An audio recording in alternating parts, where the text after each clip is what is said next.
guys, welcome to another bullet journal spread video thing, and this time is my April spread. So my April spread is super simple. You could probably set up your bullet journal in like 30 minutes if you're not doing any sketching or any rulers. You only need a pen for this spread, which makes it super easy, and an eraser if you did sketch it beforehand. So this spread is actually kind of opposite of my last month's spread, because last month it was all circles and spheres and shading, but this one is all doodly and no perfection whatsoever. So this spread is basically a doodle city.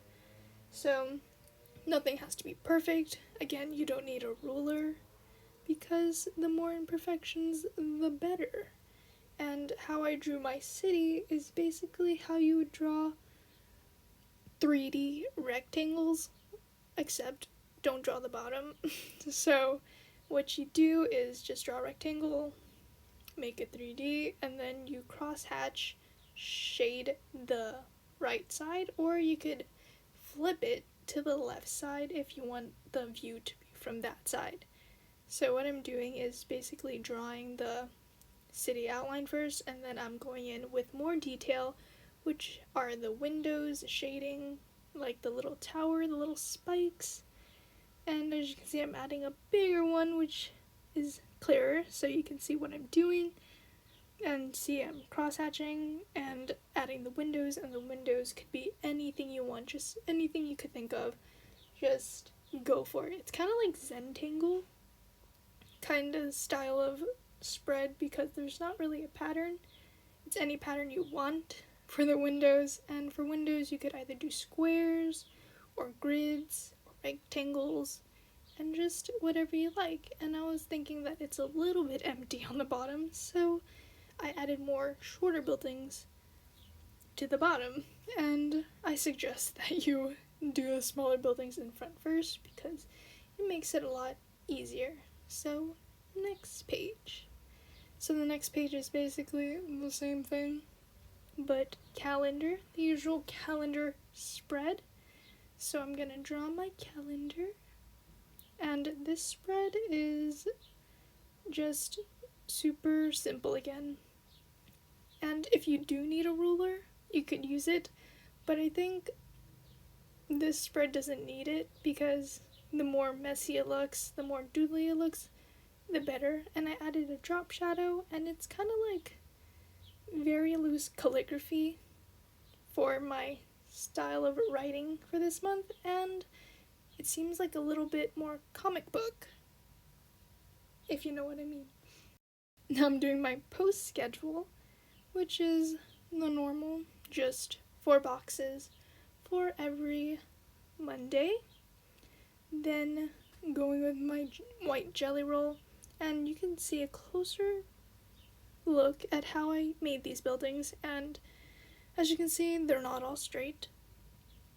They're very wonky curved, but if you look at it once everything is made, then it looks super duper nice, and you can't really see the imperfections.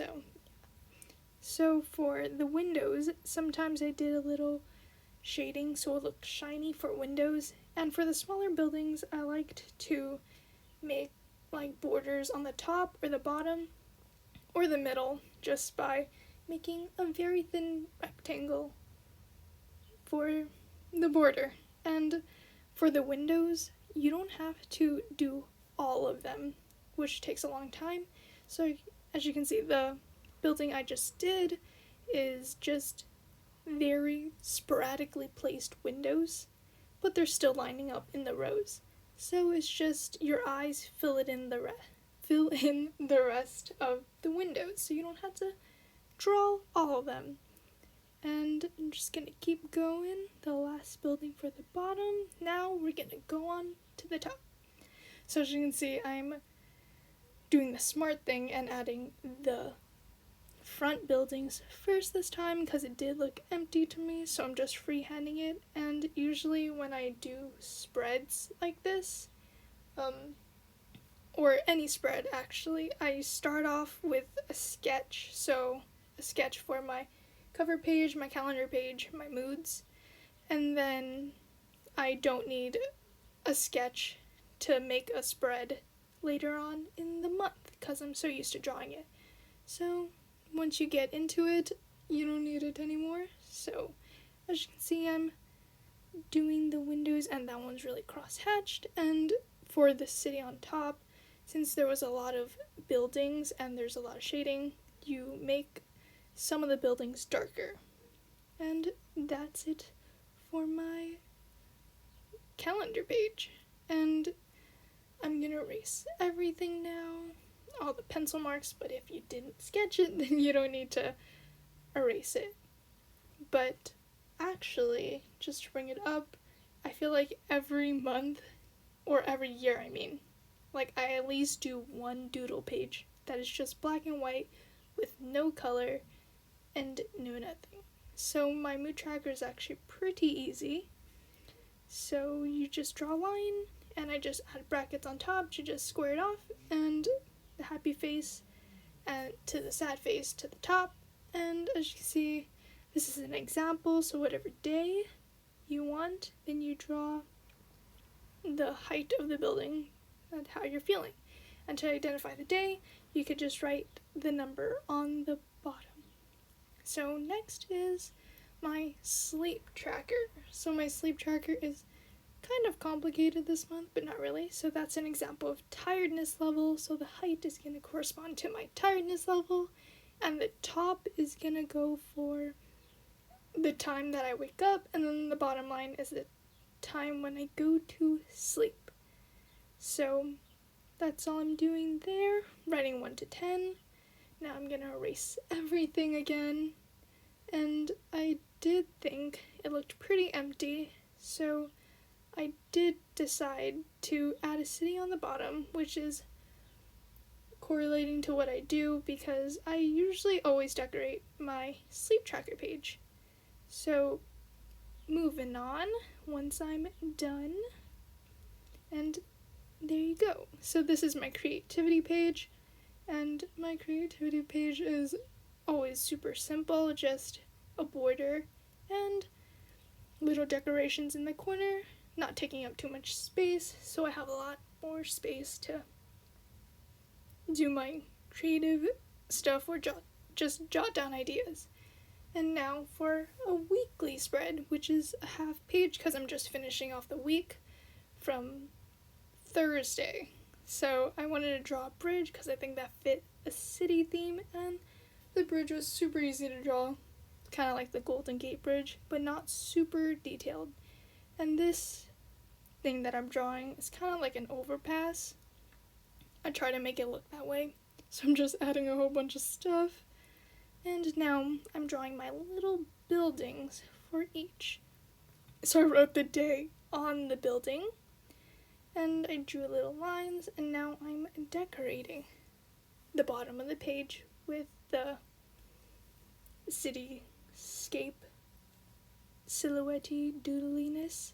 And going back to the subject earlier, how I do a doodle spread every year, here's my March spread, which is that spread for the year that I did that was only in black and white and only pen, and I love these spreads so much because it's so easy to do.